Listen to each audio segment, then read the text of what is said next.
அனைவருக்கும் வணக்கம். எதிர்நீச்சல் தொடர்கிறது சீரியலில் நாளைக்கு எபிசோடில் என்ன நடக்க போகுதுன்னு தான் இந்த வீடியோவில் பார்க்க போகிறோம். எபிசோடு தொடங்கும் போது தேவசகாயத்தை காட்டுறாங்க.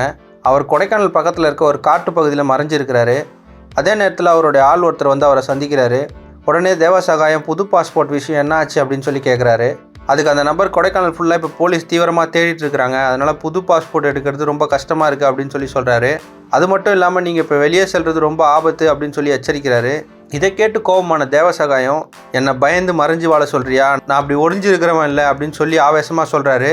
அப்போ அந்த நபர் ஜனனியும் மதிவதனையும் தப்பிச்சு போனப்பே நீங்கள் வெளிநாட்டுக்கு போயிருக்கலாமே சார் அப்படின்னு சொல்லி சொல்கிறாரு. அந்த நேரத்தில் போலீஸ் என்னை தீவிரமாக பஸ் ஸ்டாண்டு ரயில்வே ஸ்டேஷனை தேடிட்டு இருந்தாங்க, அதனால் என்னால் வெளிநாட்டுக்கு போக முடியல அப்படின்னு சொல்லி சொல்கிறாரு. மேலும் இங்கே யாருக்கும் என்னோட முகம் தெரியாது, ஜனனிக்கும் மதிவதனிக்கும் மட்டும்தான் தெரியும், அதுவே எனக்கு ஒரு பெரிய சாதகமாக இருக்குது அப்படின்னு சொல்லி சொல்கிறாரு.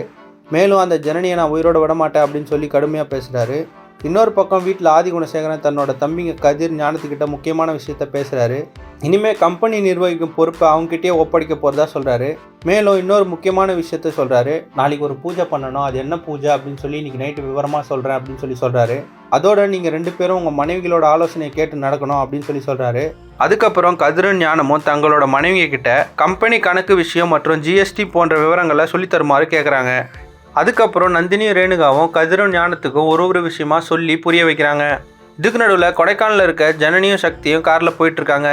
ஒரு இடத்துல சிக்னல் இல்லாதனால மேப்பு வேலை செய்யலை. அதனால சக்தி நான் டவர் கிடைக்கிற இடத்த பார்த்துட்டு வரேன் அப்படின்னு சொல்லி கார்லேருந்து இறங்கி போகிறாரு. அப்போது ஜனனி கார்லேயே ஓய்வு எடுக்கிறாங்க. அந்த நேரத்தை பயன்படுத்திய தேவசகாயம் ஜனனியோட காருக்கு பின்னாடி வந்து தன்னோட காரை நிறுத்திட்டு மெதுவாக அவரை நோக்கி நடந்து வராரு. அப்படின்னா தேவசகாயம் மீண்டும் ஜனனியை கடத்த முயற்சி செய்கிறாரா, இல்லை சரியான நேரத்தில் சக்தி வந்து ஜனனியை காப்பாற்றுறாரா அப்படின்றத அடுத்தடுத்த எபிசோடில் பார்த்து தெரிஞ்சுக்கலாம். இந்த மாதிரி எதிர்நீச்சல் தொடர்கிறது சீரியல் அப்டேட்ஸ்க்கு நம்ம சேனலை சப்ஸ்கிரைப் பண்ணுங்கள், ஃப்ரெண்ட்ஸ் அண்ட் ஃபேமிலிக்கு ஷேர் பண்ணுங்கள். நன்றி.